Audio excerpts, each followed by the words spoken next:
Hey everybody, welcome to Potato Shot Podcast. I'm Brian. I'm Iron Dutch Murdoch. And we're just here today to talk a little, a lot of the stuff that we going to talk about today is the mixed martial arts. We've got some things there. We have a big box, and it just got released. Was it released today? What's that? About the Joshua, or the Fury Wilder? Yeah, I saw the boxing made an announcement about potential for December, the Deontay Wilder Tyson Fury 3, and they're wanting to have it in Vegas. I think that's going to be a terrific fight. Absolutely. I think both of the past two fights have been great. Now, the second one, that's where you really saw the boxer come out in Fury, and you saw someone who had just really good athletic ability with Wilder, because from my understanding, the way that the reporters I've read and listened to, they said that Wilder's never been that the Wilder's kind of sweet science guy, yeah, because he came in 23 years old and started a brawler, boxing. Right. You know what I'm saying?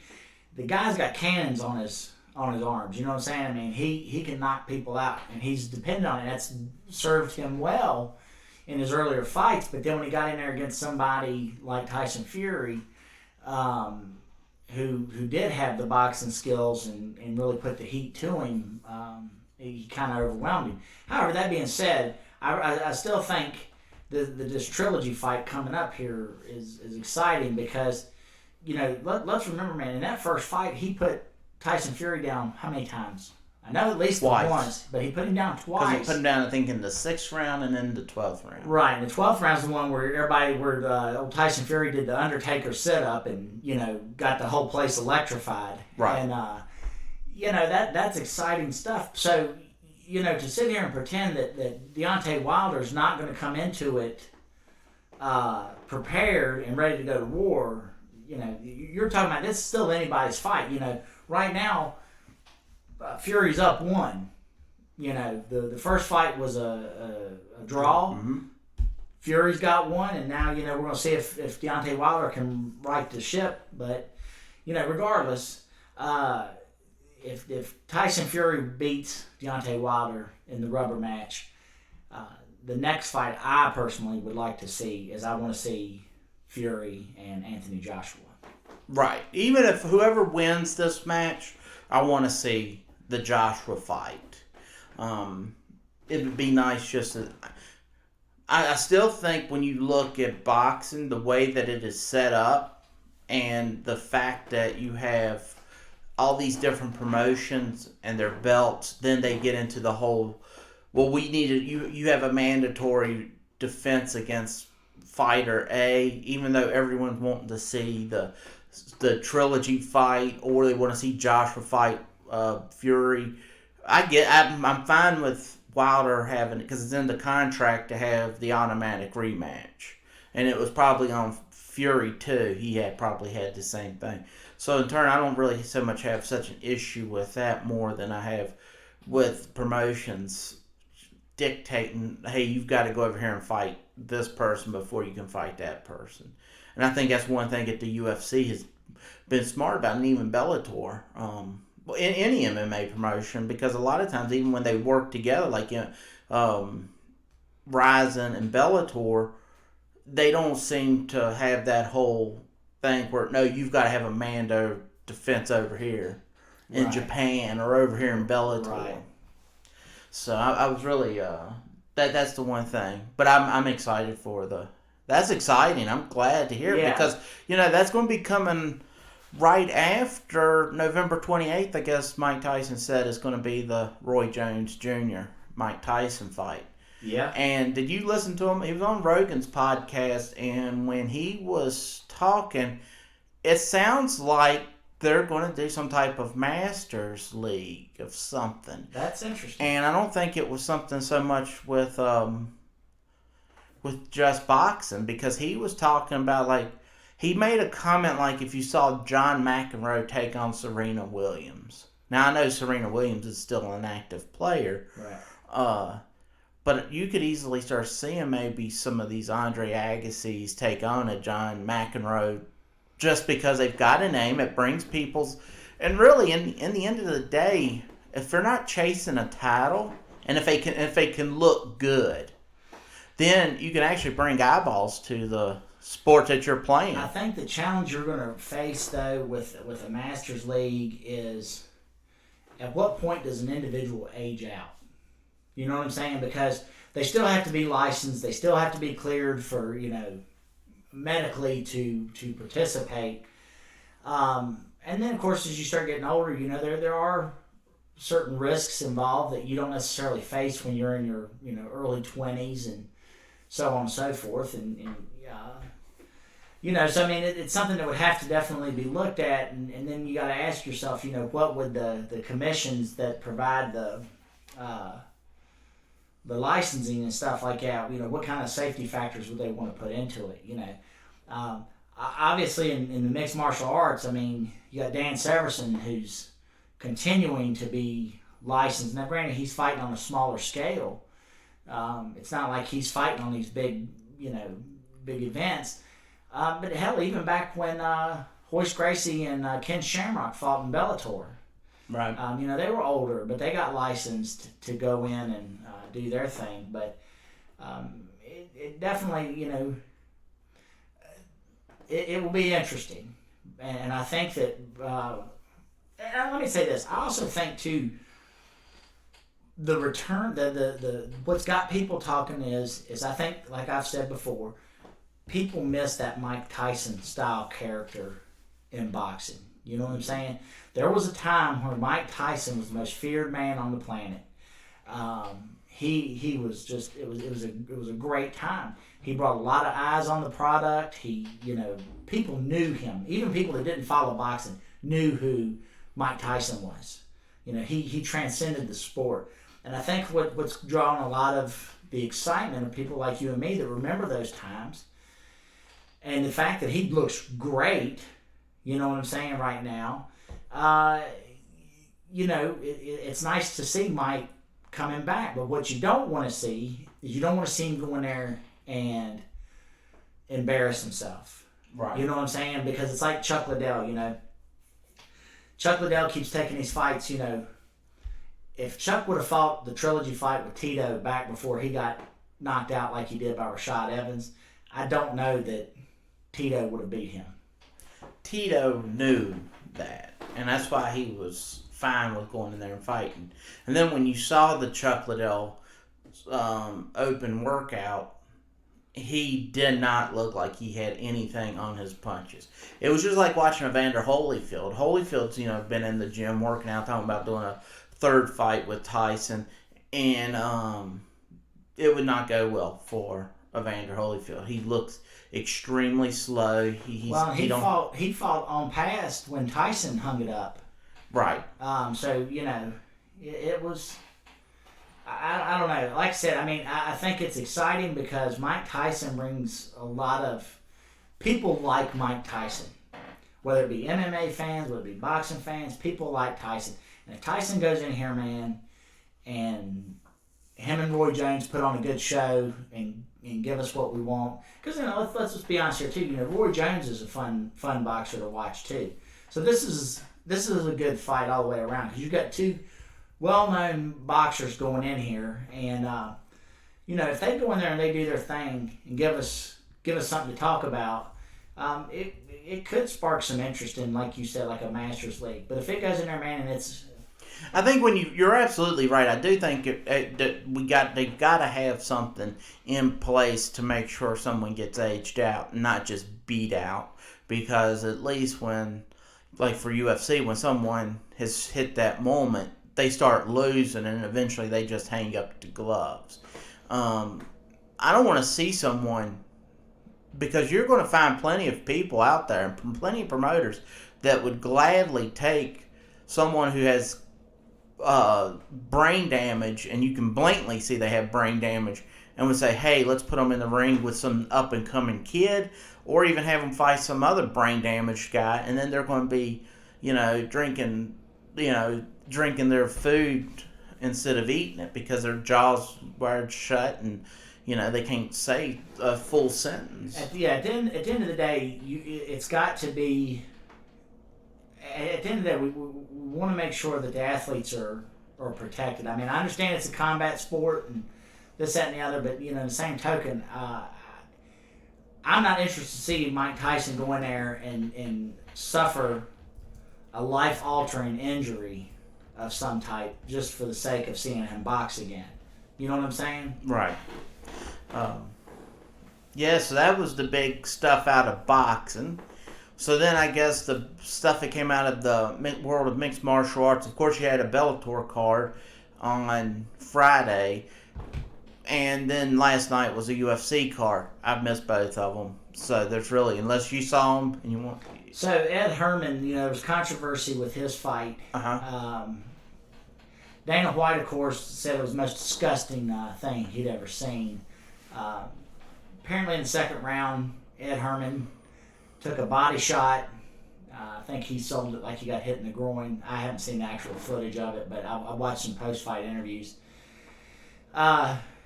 Apparently, the referee should have stopped the fight in favor of Ed Herman's opponent. All right. Because Ed Herman could not continue. But instead, he didn't, and Ed Herman went on to win the fight via submission. Really? Because I did hear Yeah. Dana did his post-media scrum talking about Ed Herman, and he said whoever that guy was... He didn't dog out Ed Herman, because Right. But he was talking about Ed Herman's fault. He gave that guy, the guy who lost, the win bonus. Okay. Because he said he won the fight clearly. Yes, because in the second round, he would have stopped Ed Herman had the referee stepped down like he was supposed to. Now, I did see that, and then, of course, I saw... the Karate Hottie, she won by split decision. But again, when I look at the fight card for that, it really wasn't something that made me want to watch. And Bellator, I haven't watched Bellator in so long. I mean, I keep up with some of the news of Bellator, but, again, I look back on the days of when UFC cards were stacked. And I kind of miss that. It's like I feel like there's too much programming out here. It's like I reach a point where it's like, all right, I've seen enough. Right. So it would be nice for them to kind of load things up a little bit and let's see what's going to happen there. Now that being said, talking about Bellator, Bellator moving to CBS, great move. It's gonna put them in a market where they're going to be able to actually get people, because right now what they've been struggling with is that Bellator just doesn't have the ability to be seen. It's very hard to see them, and moving to CBS is going to be a great move for them. I still got a lot of faith in Scott Coker because we've seen what he can do with Strikeforce. Right. If everything lines up the way it's supposed to, Scott Coker can build true competition to the UFC. He's got good talent. Now, granted, Lyoto Machida, Phil Davis just fought. Mm-hmm. That was the main event. And that is probably one of the most boring thoughts out there. Like, I wouldn't watch that anyways unless it was part of another pay-per-view that I was already watching. But I would not buy Lyoto Machida, Phil Davis pay-per-view. Because that has the making to be one of the boringest fights out there. I don't care how athletic Phil Davis is. He's a boring fighter. Lyoto Machida's style is karate, which lends itself to him being elusive. He's in, he attacks, he backs out, It just makes for a boring fight. So it would not have been something that I would have wanted to watch anyways. Right. No, I agree. I think it's great that they're moving to CBS. I know CBS is a small station, but it's probably going to be a lot better for them than being on DAZN, because I don't know. DAZN was a complete flop. It has been a complete flop, and when you really look at it, you really think that should have been something massive, being $10 a month, get all these great pay-per-views. But once again, when you start trying to, it's cool paying $10 a month for a Canelo pay-per-view, but then he fights someone he's negative $1,200 to. So in turn, you're paying to watch him do a sparring session. Or run a clinic on somebody. Yeah, right. so, and I mean, you might get an Anthony Joshua and Andy Ruiz where it was that, hey, wow, he actually won, even though he was supposed to lose.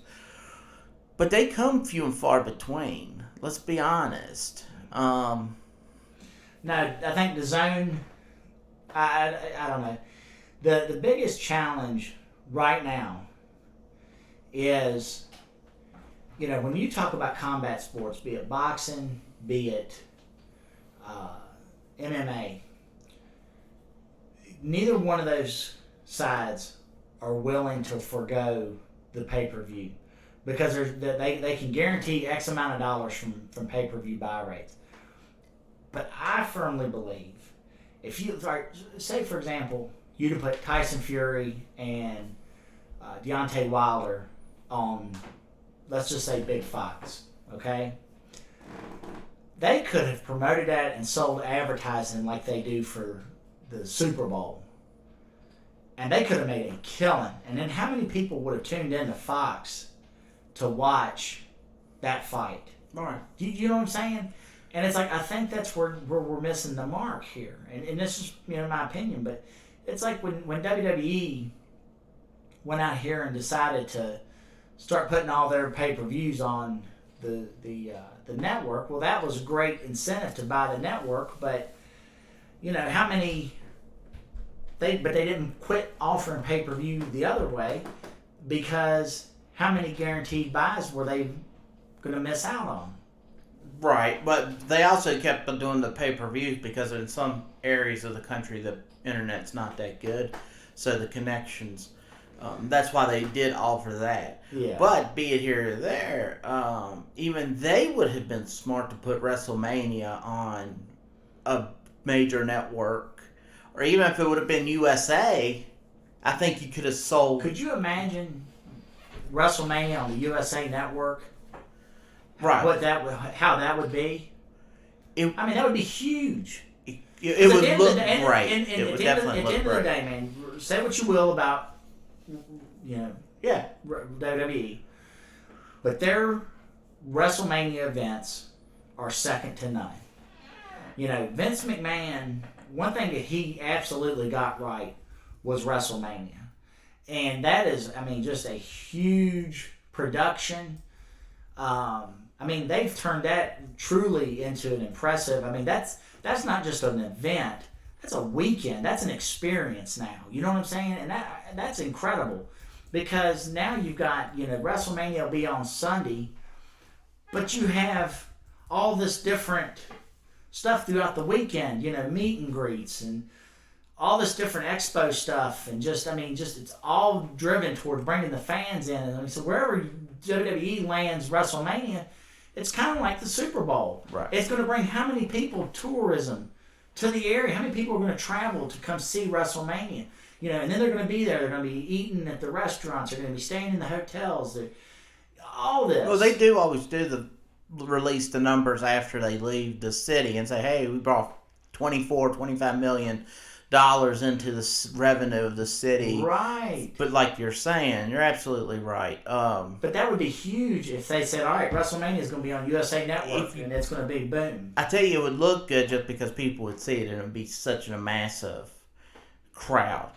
Now, obviously, there's always the drawback of how much can they get from the network and how much would they be getting from pay-per-view.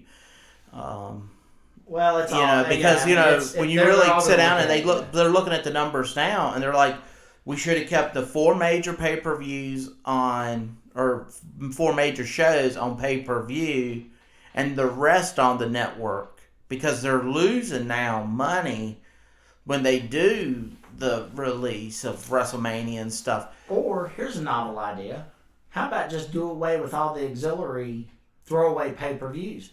Why don't you just run 4 pay-per-views a year? Well, I think that would be fine too. I think you could do. Because honestly, you could even probably dial it back and do Royal Rumble, WrestleMania, SummerSlam. I guess Survivor Series. So you could do the big 4. Well, yeah, 1 a quarter. But if you look at AEW, that's their model. It's just to do 4 big pay-per-views each year, and then they're gonna because everything else they give you on free on Raw. You have and then there's so much programming. Yes. Like we've talked about that before, back in even from if it was in the '90s to even now. When because like MLW just signed to go to Pluto, so that's a free streaming network, so more people can be able to get their eyes on it. Then you got the NWA whenever they start doing stuff again. And then you've got, but there's so much programming. It's just like with mixed martial arts.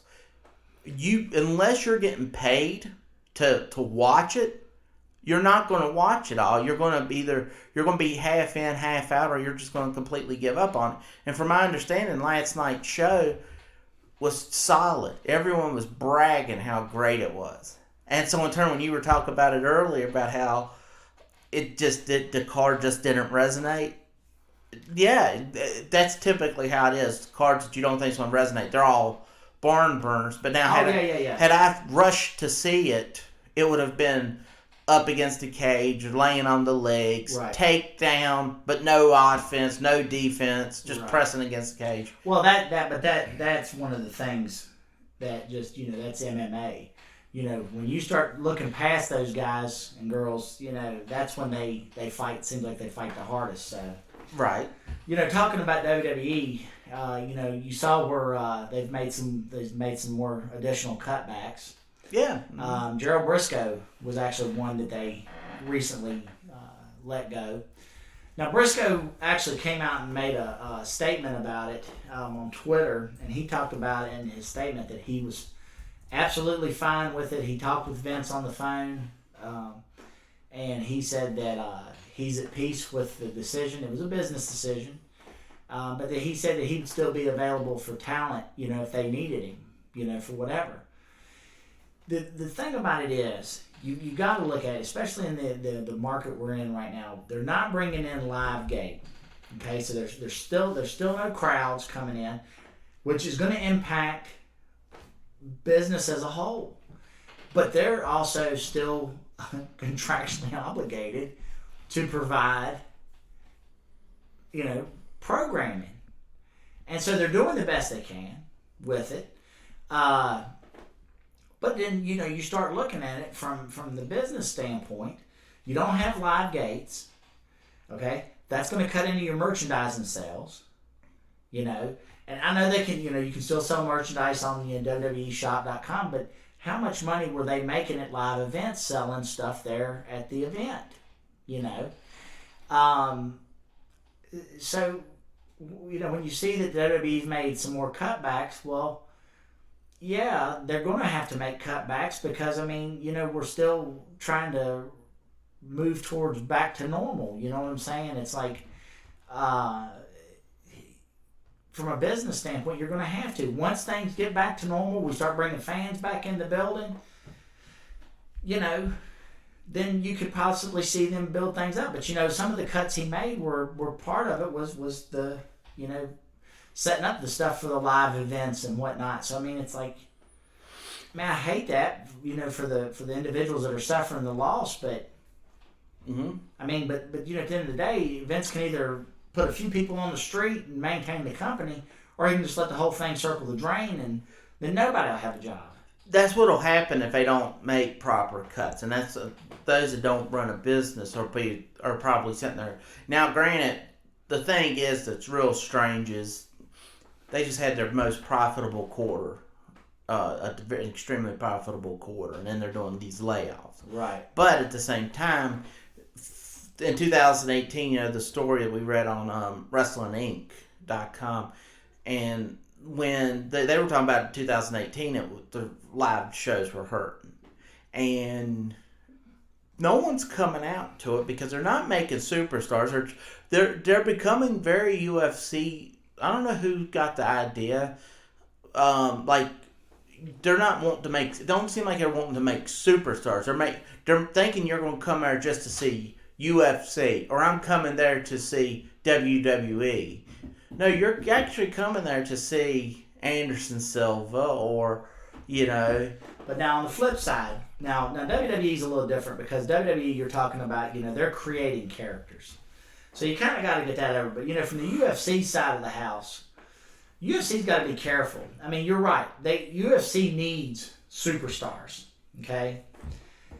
But you don't want to take, say, Tony Ferguson, and UFC puts this marketing machine behind him, and then Tony Ferguson goes out here and becomes this megastar, fights his last fight with UFC, and then comes back around and goes, hey, I need boom, or I'm going over here, and then he takes his ball and goes over to Bellator.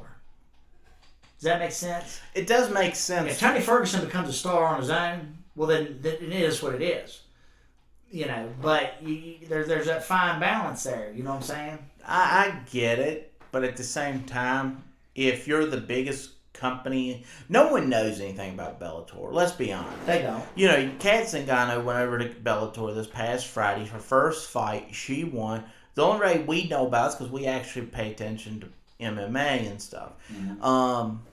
The casual fan, you're not going to hear about it. It was just like when RVD went over to TNA, and he was at an autograph signing at one of the Comic Cons, and one of the fans came up and go, hey, when you coming back to television? He's like, I am. I'm every Thursday night on Impact. And no one knew. So even though they were doing 1 million buys, or not 1 million buys, but 1 million views, close to 2 million views over on Impact, and no one knew about it. So in turn, if a Tony Ferguson or if a Conor McGregor grows, at the same time they know it's a possibility they go to Bellator or Ryzen or wherever, but they know exactly who's the big show in town. So now that's one thing. It's funny you mention that. Mighty Mouse used to complain that UFC didn't promote him. And I don't know exactly. I don't know what that means. Because, I know, like, when he's getting set to have a fight, there's going to be a press tour he's going to go on. There's going to be the face-off, multiple face-offs that they're going to have. There's going to be obligations he's going to have to do that. But it's like, what kind of promotion does he want them to do for him? I don't know. Do you know what I'm saying? Right, yeah. But it's like football. Okay, so NFL does not take and promote Tom Brady individually. You know what I mean? His record does that. Right. But they promote the team. Right. NFL's going to promote football. They're going to promote, hey, come see this team. Come see that team. They're not going to say, hey, come see Tom Brady. Right. Do you see what I'm saying? Because how many quarterbacks are out there that don't get that kind of push? You know what I'm saying? Tom Brady got that kind of push because of where he played and what he was able to do. Yeah. But, yeah, I don't know. Sometimes it's almost like pro wrestling. It goes back to pro wrestling. When you're given the microphone, you've got to make yourself, you got to put yourself over. You got to be careful, though, man, because if guys start going in there and faking it. No, you don't fake it, but you got to be something like, and maybe that's Mighty Mouse. Look, I've watched everything when Mighty Mouse was fighting. I would watch his fights. Sure. Because he was always. He's very good. He could finish them. Yeah. He could go to the scorecard. Yeah. Or he could submit them. So in turn, I always enjoyed watching Mighty Mouse. Sure. But he was an extremely nice guy, and I think so. In turn, no one really wants to see the nice guy get his head knocked off. You know what made GSP successful was who he stood in front of. GSP fought some good heels. Right. He fought Nick Diaz. He fought Josh Koscheck. His rivalry with Matt Hughes, because let's be honest, Matt Hughes at first, he was an idol to GSP. But that changed because Matt Hughes was a cocky son of a bitch. Right. And so in turn, but he had the whole scrap pack thing going. So he had guys. Jake Shields. Jake Shields, right? He had guys that not only got on there, man, and especially when you talk Diaz. Nobody promotes fights better than the Diaz brothers because they get in there, man, and they tell you how good they are and how bad you suck. And if you don't believe them, get in the ring and they'll show you. And I love that. But that's them, okay? GSP got in there and tried to do something like that. He'd come off very awkward and it wouldn't seem legit. But when you pair a Nick Diaz shit talker to a GSP's good, clean, fair fight kind of guy, that makes for interesting fights. That sells fight because, especially I remember Koscheck, Koscheck and GSP, then they were going at it. But GSP punished Josh Koscheck. He intentionally punished him. You know what I'm saying? Yes. That was a fight where GSP wanted to prove something with that, and that made it exciting. That was one of the first fights.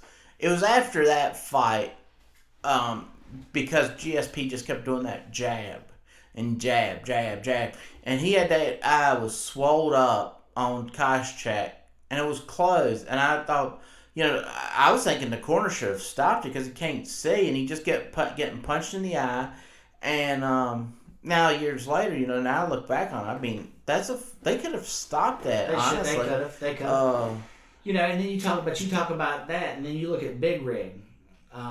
When GSP fought him, well, the thing that was coming in there was not so much that Big Rig was a shit talker, but this guy, man, as a welterweight, was knocking people out like a heavyweight. Right. That's what made the intrigue for that fight. You know what I'm saying? So GSP had very good opponents in front of him. Even when he came back and fought Michael Bisping, he came back and fought the most called out guy in the business when he was active, okay? Right. Everybody and their brother that wanted to make a name for themselves was putting Michael Bisping's name on their lips. You know what I'm saying? Yeah. Michael Bisping. And you know what? Michael Bisping made a lot of money because people wanted to fight him. And he got in there. Sometimes he won. Sometimes he didn't. Didn't matter. He got in there. He scrapped. He made a lot of money. But I think, like with Mighty Mouse, one of the things I think that hurts him, like you said, he's a good guy. He's a nice guy. But he never had that true heel. He didn't have that balance. Every now and again it's fun to watch two nice guys get in there and shake hands and hug after it's all said and done. But, every division needs a Conor McGregor, a Nick Diaz. Chael Sonnen. Look, Anderson Silva wasn't a pay-per-view draw until Chael Sonnen made him a pay-per-view draw. That's right. And we were watching Anderson Silva, and when I heard that, Anderson Silva was amazing. That shocked me that he wasn't pulling in numbers. Well, but look at Jose Aldo, how dominant he was as champion. And they put him and who was that other guy, Barrera? Oh, Hendon Barrow. Yeah, Barrow. Put Barrow on there. The two champions. I mean, nobody wanted to watch that fight. Right. You know what I'm saying? But here you had Jose Aldo. And they were both dominant at that time. Yes. These guys were crushing people. Yep. And, but again, now there may be other things we could talk about, as to the lack of appeal there. But when Jose Aldo finally hit the cash money was when? When he fought Conor McGregor. And had he knocked out Conor, because they both landed their punch, which is always awesome to watch. Yes. But when he been the one to knock out Conor, it would have probably had changed him. It was almost like the cantina scene in Star Wars when Greedo and Han Solo shot at each other. Is exactly what that was. The only unfortunate thing for Jose was he was Greedo. Right. He took a shot, but he came up short. But my point being is he finally had he had a fighter that one, Conor was lighting everything on fire. Everybody, I mean, he still draws a lot of interest. But that was what Jose needed to really get people interested to see him fight. Oh, yeah. And honestly, you'd be making an argument here. People would say, well, they weren't paying to see Jose fight. They were paying to see Conor fight. I get that.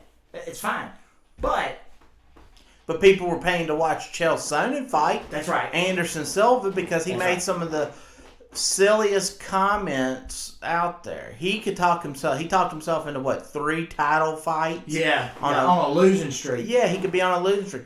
But he's a great guy, and he's a great analyst. That's right. He knows the business. So he took it properly, and he did it right. And even when he was going to do the Ultimate Fighter with Vanderlei, and he remember him talking about Vanderlei attacking him on that one episode, and he was like, he's like, let me play the heel.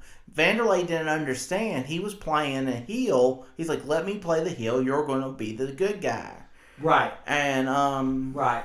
So but Chael understood that's what's going to create the dynamic that's going to make people want to see their fight. Right.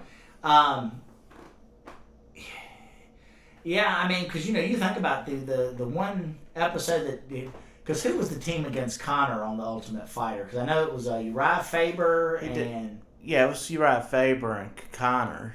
And who? But and that never played out to a fight. But there was a bunch of trash talk going on. I mean, they set up how many potential fights? Well, they had Cody Garbrandt. Yeah. You remember that was when Connor made T.J. Dillashaw called him a snake, and and then that started. Of course, they started saying that caused a rift in the team alpha male because of the whole thing. So who knows? Right. Yeah. And so, again, like you take Fedor Emelianenko. Fedor's great. He's a class act. I would not want to see him change his dynamic. But you put him in there with somebody, say, like, I don't know, but go back to the day Don Fry. Don Fry was a man's man. Don may not necessarily be the big shit talker, but Don also wasn't going to go in there, man, and not say that he wasn't going to whip, Fedor. That's the kind of stuff that draws interest, and I don't think Mighty Mouse ever had that on his level. Now, talking about Fedor, Scott Coker, he said that if Brock he sent his people to find out if Brock's truly a free agent. Yeah, if he's truly a free agent, he said that he would be willing to talk to Brock to bring him over for the Fedor fight. And honestly, if Brock, I don't think Brock's going to ever come back to MMA. If he does, he'll go to UFC. But I honestly, because God knows, if he fights John Jones, he's destroyed. I think I saw you something about Alistair Overeem. Yeah, well, that was me. Yeah, that wasn't anything that's been put out here. I just would like to see a rematch between you could, but even Alistair, that would probably be the people you would want to feed to Brock Lesnar. Is the folks like Fedor, Alistair? Well, you don't want his age, man. Yeah, yes, that's what I was going to say. It was the age. John Jones would eat Brock Lesnar. He might. I've thought about this fight, and I know we've talked about this, but, if John Jones, if Brock got him to the ground, that's going to start dragging John Jones into deep waters. And I know John Jones has a ground game, but where John Jones is the biggest threat to Brock Lesnar is on his feet. And we've been seeing, as time's gone along, now John Jones is a phenom, don't get me wrong. But each fight you've been watching, they're getting tougher for him. Dominic, what was his last name? Reyes was a handful for John Jones. That was not an easy fight for him. John Jones is not going to be, he's going to be like every other fighter. As he gets longer in the tooth and goes on up through there, and the fights that he's fighting now, he's fighting your top guys. He's not fighting the Matt Hamills anymore. He's not building his name anymore. And granted, John Jones has cleaned out his division. I mean, I can't really think of a light heavyweight fight that really excites me with John Jones. So his move to heavyweight is a good move. His fight, Stipe will be interesting because of the striking. Mm-hmm. But that being said, I still agree with you. I think John Jones is a very dangerous fight for Brock Lesnar. I just don't know that it would be as lopsided as I once thought it would be. I still lean that it would be lopsided, but I would be very interested in watching a Fedor. I'll tell you something right now.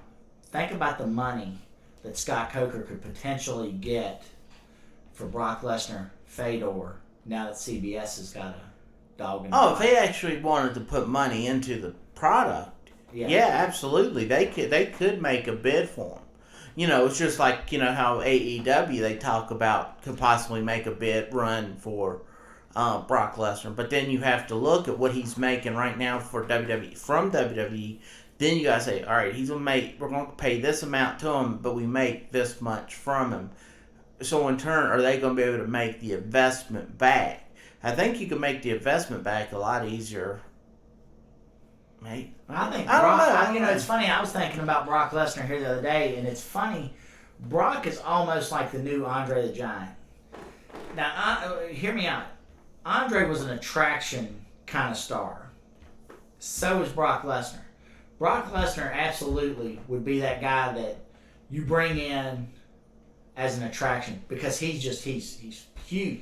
I mean, he is an incredible. He truly lives out. You know, what I mean, he's the total package as far as his look, his demeanor, all that stuff. So I mean, people want to see him, whether it be UFC, whether it be WWE. Brock puts asses in the seat.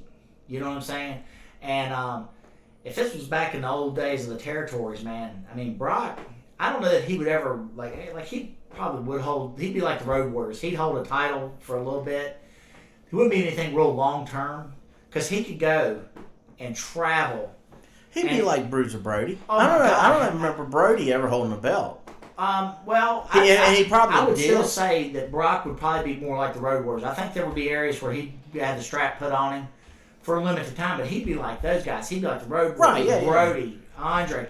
That guy would be an attraction. Man, he could go overseas. Imagine back in the day, Terry Bam Bam Gordy and Brock Lesnar locking horns over in Japan. Or Dr. Death and Brody. Oh my or Dr. God, Death and man! You're Brock. talking about monsters, man. I mean, you know that's what it looked good. I mean, but that's when the guys looked like monsters. Oh, yeah. Or bruisers or whatever. When he did his program with Braun Strowman, I mean, man, you had Goliaths in there. I mean, that was like, holy crap! I mean, these were, irresistible force meets the immovable object. You know what I'm saying? I mean, that's kind of what you felt like you were watching with those two. I don't necessarily know that Braun Strowman has the wrestling chops that, Gordy or Dr. Death had as far as being able to sell. But I always remember, man, watching those two guys when they tagged into... they were a great tag. I'm thinking to myself, who in the hell's going to beat these guys? Well, they would actually do what they always talk about, cutting off the ring. And I remember they fought when they wrestled the Steiner brothers. Yeah. They were actually cutting the ring off. Yeah. And it was so interesting watching it done that way. But that was the old style of wrestling. And I think, I'm talking about old wrestling. I was watching when Sid Vicious was over in Memphis as Humongous. Uh-huh. And, but he came out there to take on, or get in the face of, Mean Mark. But I can't remember what his wrestling name there was. But Undertaker. Uh-huh. And, I had forgot how big, but like when they got face to face, Undertaker's arms were just as big as Sid's. Yeah. It was just so amazing to me. I saw that and I was like, wow. Yeah. Because Sid was a big boy. Mark Calloway was briefly a skyscraper. Right. When Sid left. Yeah. And he jumped ship, and it wasn't long after he was over in WCW. And it's interesting because he talked about that. Oh, Jim Herd was really bad for business. There was a lot of guys that come through WCW after, post Crockett days that were not good for the business, that were very bad, and did a lot of damage. He must have done really bad because it seems like everybody talks about Everybody talks about Jim. Nobody talks about, if it wasn't for Jim Herd, I wouldn't have stayed in this business. Or nobody remembers Jim Herd positively. No. At all. I don't think this guy had it. One, I don't think what was his background? He came from a retail background. I think he owned like a Domino's, and he was something with the TV station. Something, yeah, but he had no wrestling background whatsoever. And I'm telling you, man, that. But once again, you know what? That's when you've had fucking suits. And I really believe this. I'm watching Bellator, which I believe in Scott Coker too. Yes. But it's when the suits get involved, and they don't care. They don't want to be in the MMA business. Ted Turner's company did not want to be in the pro wrestling business. Ted Turner wanted to be in the wrestling wanted to be, but his guys didn't. Right. And I'm telling you, you can say what you want, but unless you got buy-in, they're going to undermine you every single time. And that's what makes me worry, and I know that we've talked about it previously, but if WWE, which I do foresee them selling at some point, they're going to be bought by Amazon or some streaming service. There's a lot of smoke going around. It might die down, but it comes back up. But if they get bought out, they are done. They are toast. Well, the day that happens, wrestling as we know it truly is gone. Right. Because if the McMahons don't own, because the way I kind of envision it is, I envision it as, now I don't know what Shane's role will be with the company. what I do envision is Stephanie and Triple H will take the company forward post Vince McMahon. Triple H has a very good mind for the business. Mm-hmm. I think he understands. But I also think Shane, his involvement with the company has been good. Now I know they're trying that underground kind of wrestling, where it's more like a Fight Club kind of style. But it comes off looking stupid. It comes off looking very stupid. But they're trying to change things up a little bit and things of this nature. I mean, it's easy to sit here Monday morning quarterback when we're not the ones with skin in the game trying to keep programming fresh, and you know what I'm saying. So I mean, I'll tell you what you do. Here's how. If I had skin in the game, I'd fire the entire writing department, and I would go back to being the old style of, look, when you had Vince McMahon sitting down with Bruce Pritchard, Jim Cornette, or Vince Russo, or whoever the bookers were, and they would go WrestleMania, and they go from WrestleMania on this date, and they write backwards. Then that's how, and look how they used to be.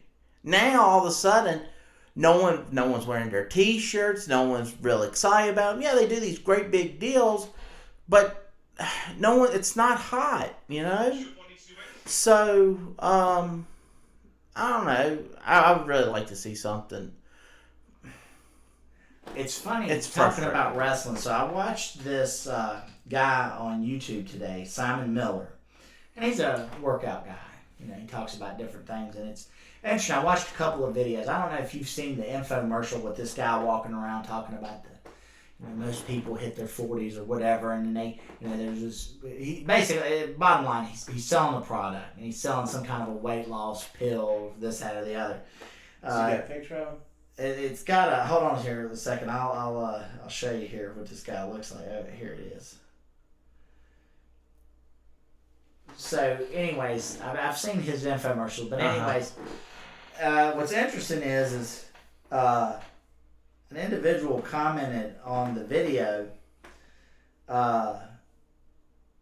This one guy commented on the video that the V-Shred guy is pretty much the Vince Russo of the fitness industry. Is that who that guy is? The V-Shred? No. This guy. He's saying this guy right here, the one selling the product, is the Vince Russo of the fitness industry. And I thoroughly enjoyed that because I know you're a Vince Russo fan. I am not. I think Vince Russo was a flash in the pan. I think that there was too much faith put into his storytelling, and I think Russo did well in the WWE because he had Vince McMahon to stop him at some point. Well, not everything Vince Russo throws out here is pure crap. Right. But he fit where the WWE wanted to go right now. But if you took Vince Russo back to the Crockett Day promotion style and said, all right, we're going to let you book. It's 1980, Crockett Promotions, Four Horsemen's getting ready to fire up or is on fire, what do you got? He couldn't survive. Well, this is the thing. I don't understand why everyone fantasy talks about professional wrestling then was not made. Like every professional wrestling event was 30, 40 people until 1985 and Vince Russo or Vince McMahon bought the WWE. Nikolai Volkov was right when he said that when Hulkamania showed up, that's when the wrestling industry died. Because you used to go around and make a whole bunch of money in different territories, and now you can't. I can remember. And it bothers me that because Russo even talked about, he loved Bruno Sammartino and all these guys up north.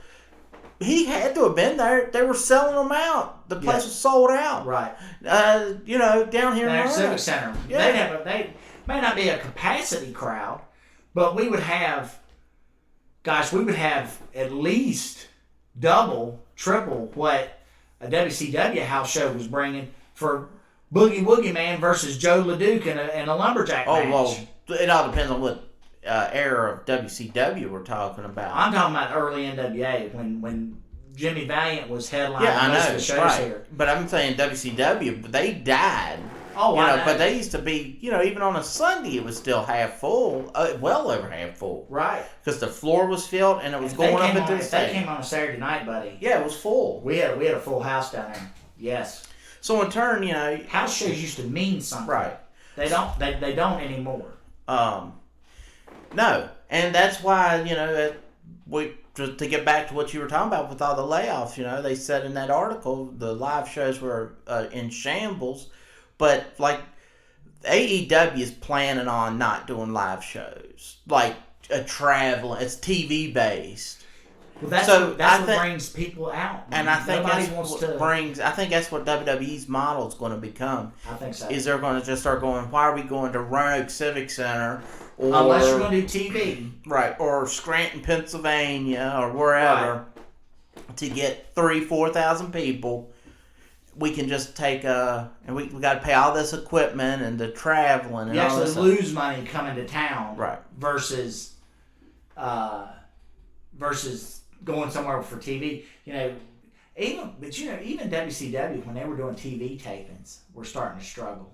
Yes, they were. So it don't matter if you say, "Hey, let's go to a live TV so cameras are going to be there," because hell, try watching Raw and SmackDown and stuff. Sometimes it's hard. I know. So and then they film so many shows right there together, which makes sense. I mean, I get it. Well, I guess they're doing it now again.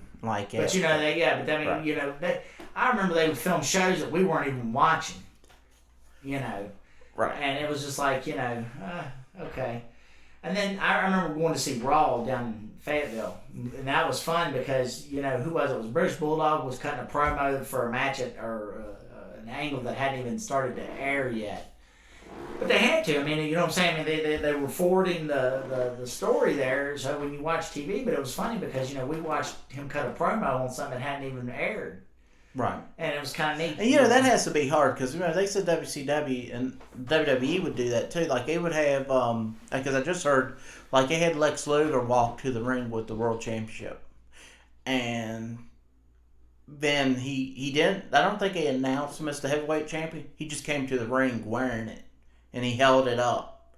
And stuff like that. So sometimes they would do things to make people think something's going to happen. And then, I remember Rick Rude was wearing the World Championship in WCW. And this was when they were filming down in Disney. And then that never transpired either. Right. So handing people belts, having them cut promos. Sometimes they're just doing it to work people. I guess the people writing for the Wrestling Observer or whatever publications. That was one of the worst things ever happened to pro wrestling. I mean, there's a number of things I think that hurt wrestling as a whole. You can't just point to one particular thing saying, "Oh, that's the decline," or that's the decline. There's a number of things that have taken wrestling down to where it is, and but the Wrestling Observer is probably one of the worst. When you and I have no business on what's going on in the locker room between those guys. Those are, what I'm saying? And honestly, why do you want to know if Seth Rollins is going to lay down and put somebody over at the next pay-per-view? Why don't you just enjoy the ride? Right. Why don't you let them just tell the story and find out when it happens? This past week on AEW, Miro showed up, or Rusev. Right. And no one knew about it. Right. And I was listening to some guy talk on the radio, and he was saying that it was so great because no one spoiled it. Right. So he was able to sit there and just enjoy Rusev coming to the ring and having that surprise return to AEW. He's going to be over big. I was hoping he was going to go to NWA myself. But he will. He's going to be massive over there. He's a great talent. And they're going to do things with him. And AEW, and for what it's worth, AEW finally hit over 1 million views. This is their best rating since their second show, they said. Yeah. So that was good. I'm glad to see they're at least gaining people and not losing people in some of these. They're a good product, man. They have the potential. They are. They're a good product. I enjoy when I've seen their stuff, I enjoy it, and I enjoy some of the guys they have there. So because it's different, Right. And I think the thing too that hurts pro wrestling is listen to the fans. Right. You know, Vince McMahon for the last several years has made a business model off of flipping the fans off and going, nope, I'm giving you Roman Reigns, and whether you like him or not. Yeah. You know what I'm saying? And it's just like, well, you know, there's speculation Roman Reigns is one of the heels that's in the hoods. I've heard stuff like that, and I've also heard it's John Cena too. Oh, that'd be interesting. But you know why it's not interesting with John Cena? Because he's doing all this outside product. So it's almost like when The Rock came back, and he was like, "I'm back," and it's like, "No, you're not, because you're gonna go back and yeah, no, you're not, dummy. Why are you gonna come tell us that? You're gonna go. Who would come back for chump change when you have 2 movies that you're gonna make $24 million a piece on just acting?" Yeah. So let's switch gears here as we're getting close to the end of our show here. We'll probably pull a WCW and go over just a few minutes, for ratings, of course. Yes.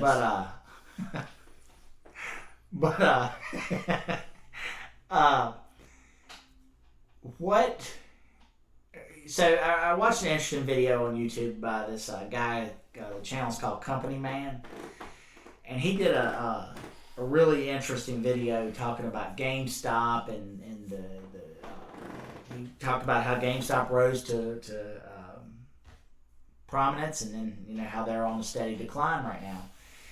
And it's funny when you talk about GameStop, because they're probably the biggest video game store out there. They're probably one of the last video game stores that are out there.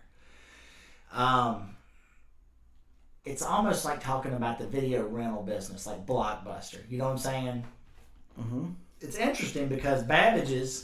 Do you remember Babbage's? Yes.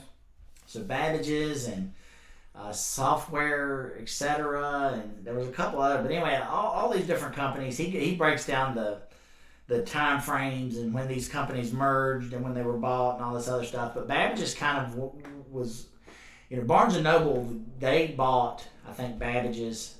Anyways, without trying to explain everything, the thing he was talking about is he was talking about how new video game sales are down.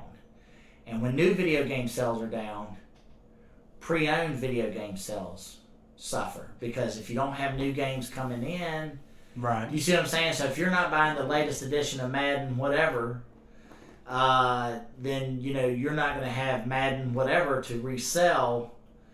And he was just he referenced that GameStop was still profitable, but that they're on a decline. And it's interesting, if you go into a GameStop, look how much other stuff they sell besides video games. Okay? Mm-hmm. They have action figures, they have statues, they have t-shirts. It's a really cool store. It really is. I mean, they have all the gaming platforms, but how many more platforms are going to come out that actually take a disc? Because we're on the cusp right now. You look at what streaming services is doing to movies. PlayStation. How many games can you buy out of their store that are digital downloads that you don't have to have a physical game for? We're kind of at the beginning, or maybe not even at the beginning. We're sitting here watching the decline of, or an evolution, if you will. I should say evolution, because I don't believe the gaming industry is going anywhere. You have video games that are coming out making millions upon their release. So the video games are not going anywhere. But how you access and play those games is going to change. There was that other game company. Remember, it was an orange. I can't remember. It came out in mid 2000, mid 2000, like 2005, 2006. GameFly. No. That was where they would mail it to you. Okay. There was something, and it was like a system, and that's all it was. You would download it. It was very much like Sega TV. In the aspect of, back in the 90s, Sega had a thing, and I think their Dreamcast was the first one where you could go online and play with your friends, somewhere else. They could be, across the country or whatever. And it didn't go well. It was a little ahead of its time. It time. was ahead of its time, and there was that, and I would have to look it up, but there was something that came out. I do foresee that coming because, there's a lot of people that I know who have the systems. They don't go out and buy the game. When the new game comes out, they download it. That's right. Exactly. That's what I was going to say. They're just buying it direct. So, I mean, these gaming companies are cutting the middleman out. And they're making more money because now, that being said, I don't know how much, like if you said go out here and buy the newest Call of Duty, I don't know how much you would pay if you downloaded it on the PS3 or PS4, PS5, whatever. I don't know how much you would pay for it. Would you still pay $60 for it, like you would pay if you were getting something physically? I can't imagine you would pay the physical because you're not having to, because they're not having to pay for you're paying for the disc, the plastic, the shipping, all that stuff. Right? Yeah. So you're still having to pay for there's stuff that you're having to pay for when you buy a physical copy. So I would imagine, but eventually, once the physical copy goes away, they'll just bump it up to $60. Well, and then you take with the you buy it like you just said.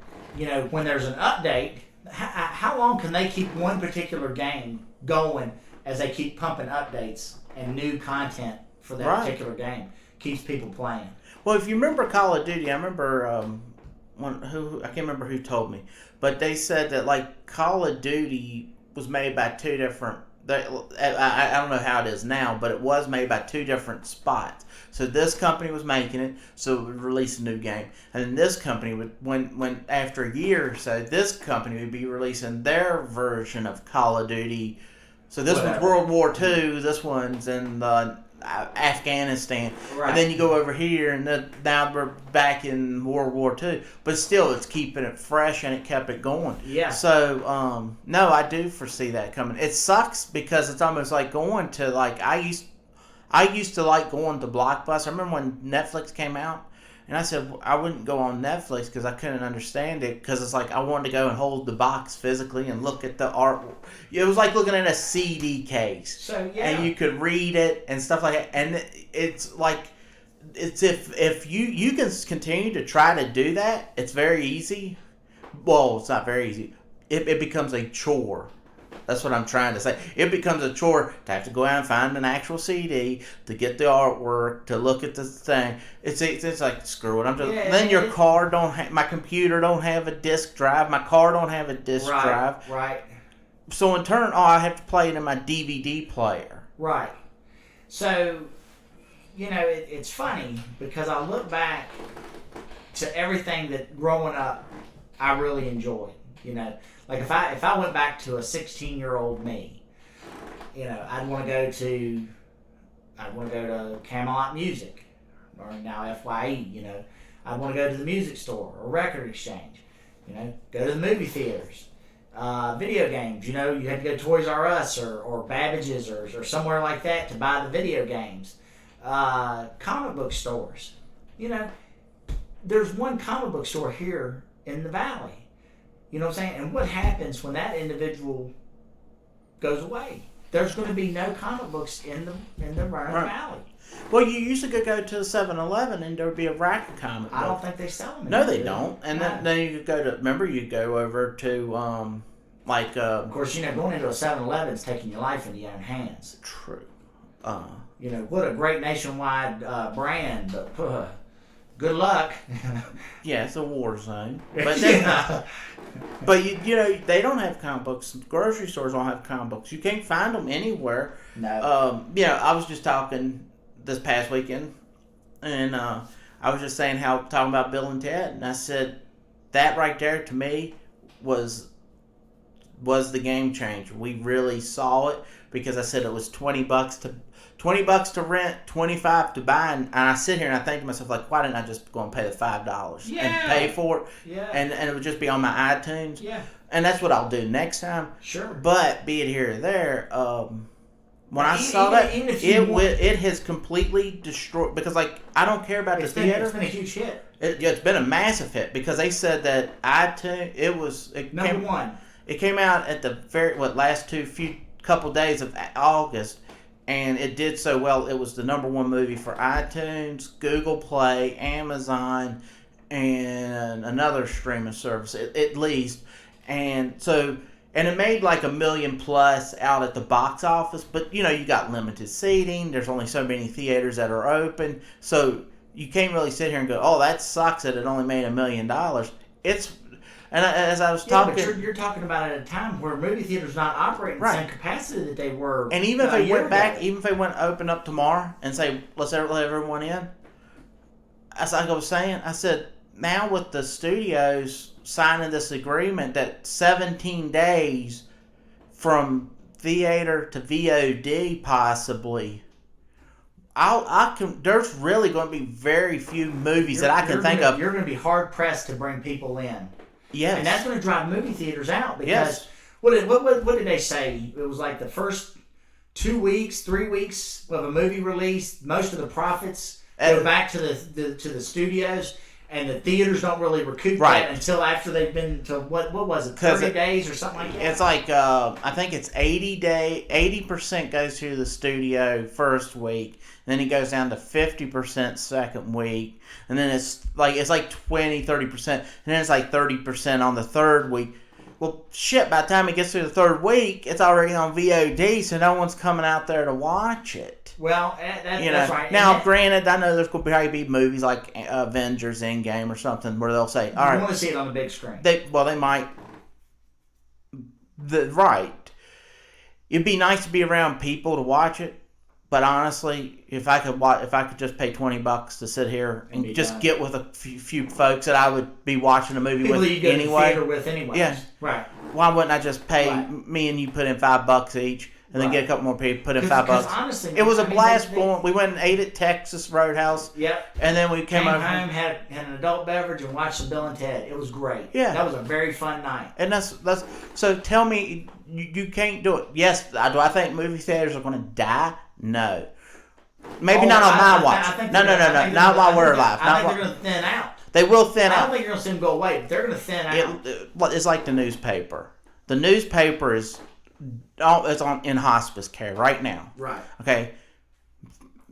Me and you will not see it disappear. We won't see magazines disappear. I don't believe. I know they were saying that CDs and video games. I even think you're going to see hard CDs and hard video games, for the most part.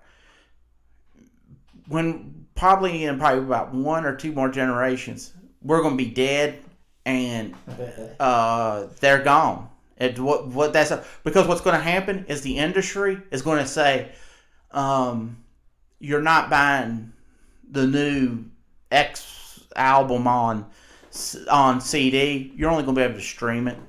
Right. Well, and they will force you. Look what Apple's doing, and I'm sure Amazon and Google both are offering this as well too.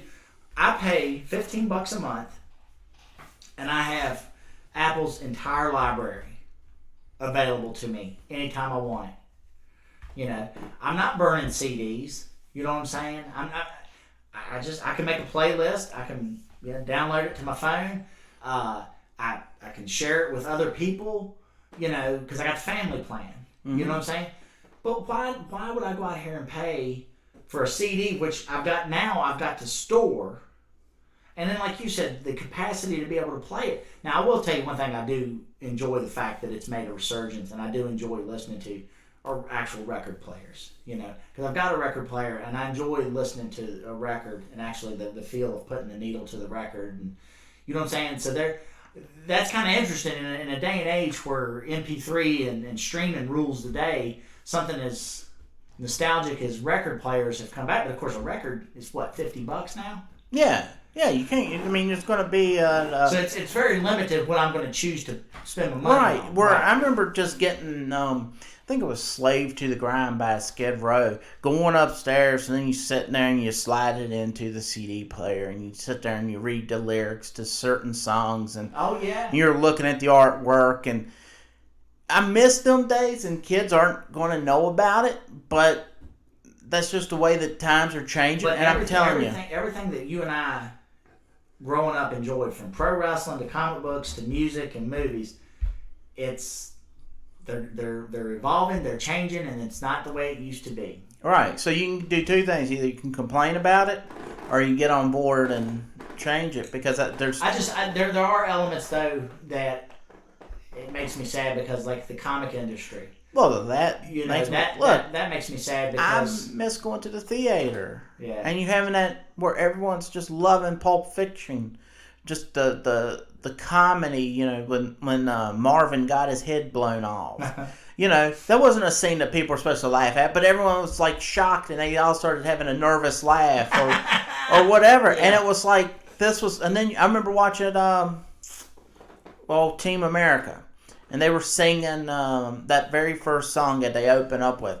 And I remember sitting there going, are we supposed... You know, no one's ever made fun of AIDS before. Right. And it's a serious subject. But here they are having these puppets dance and sing about it. And then people are laughing. And it was like... It was such a strange... I wouldn't be able to recreate that here at the house. You know. No. So in turn, that I miss. I miss the comic book industry. I do. I miss the comic book industry. But you know, comic books are getting... I mean, I'm watching, and I'm really curious to see, but I'm telling you, my gut tells me that we're getting ready to see another WCW, WWE money, and you're going to see DC be absorbed by Marvel. Because I absolutely 100% believe Warner Brothers is going to shit the bed. AT&T's got them. They're not going to see comics as profitable. They're now where there's going to be a stick is that they don't see comic books being profitable, but they're not going to want to give up Batman and Superman and Wonder Woman because of the potential that they can do with the movie. Just look, how many freaking Batman movies now have we got out here? But we ain't got how many in canon with the new DC universe? Right. You know what I'm saying? You don't even have a solo Batman movie in the DC universe. It was Batman versus Superman, which was I guess a Superman sequel to Man of Steel, and then Justice League. But the Ben Affleck that's supposed to be the canon Batman of the DC universe, of course, they had to beg him to come back, and we don't even have an individual Batman movie from him. They just released something where they show like the lineup. I remember Marvel did it, and like Marvel, and then it was like on this date this movie's gonna come out, on this date this movie will come out, and like they had it for DC, and I was like, who cares? Because none of them match. Well, not only that, it's like putting on a different mismatching socks. But I don't know that the guy playing Cyborg is even going to come back to be Cyborg in any future movies. I mean, it is a true travesty the way they've handled this. Yeah. It's been awful. And then what was it? I remember reading, was it Jason Momoa saying... So he wasn't going to do no more team movies. He wasn't going to do a team movie. He'll do more Aquaman movies, but he will never do another team movie. And now I'd have said, you're fired. And I'd have sent his old hippie ass package. Well, but it wouldn't I wouldn't have cast him. I'd have signed him to those future movies right then, like Marvel did. I'd have said, listen, this is what we're doing. You're going to do 3 standalone Aquaman movies, and you're going to do 3 Justice League movies. Or you're going to be inside. Yeah. You're going to make an appearance in Flash. You'll make an appeance here. Yeah. Just like he did with Robert Downey Jr. Yeah, you're going to get X amount of dollars. You know what I'm saying? But that's how they should have done it. But they didn't. No, instead, like I said, instead now you have a Superman cameo that they can't even show the fucking face in Shazam.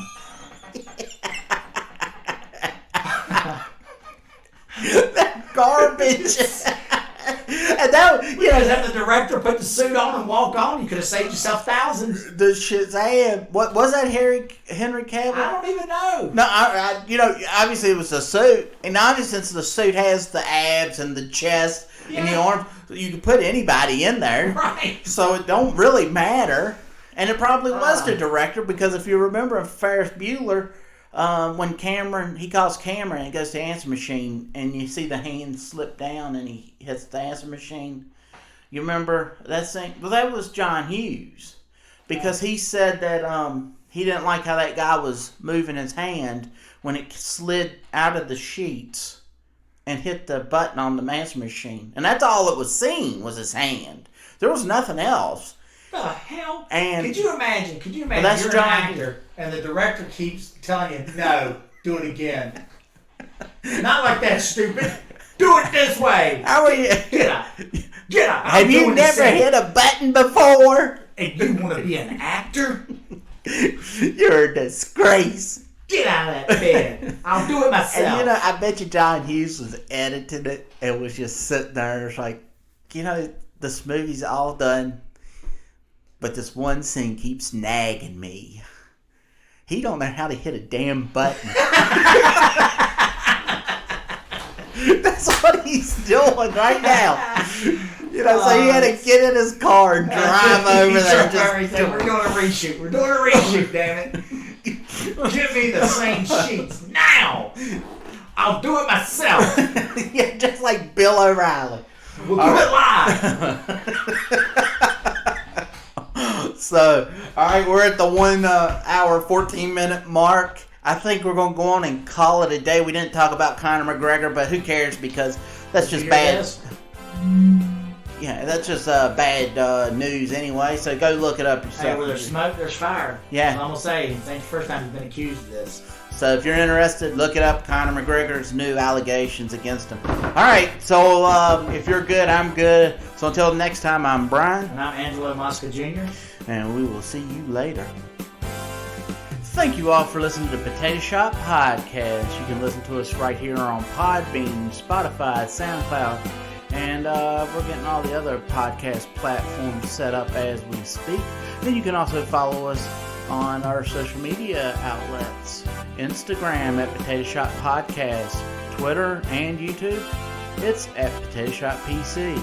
And remember, when you go to YouTube, click that subscribe button and the notification bell, so that way you'll know whenever we put up a video. So until next time, my friends, please remember, sometimes the truth hits hard.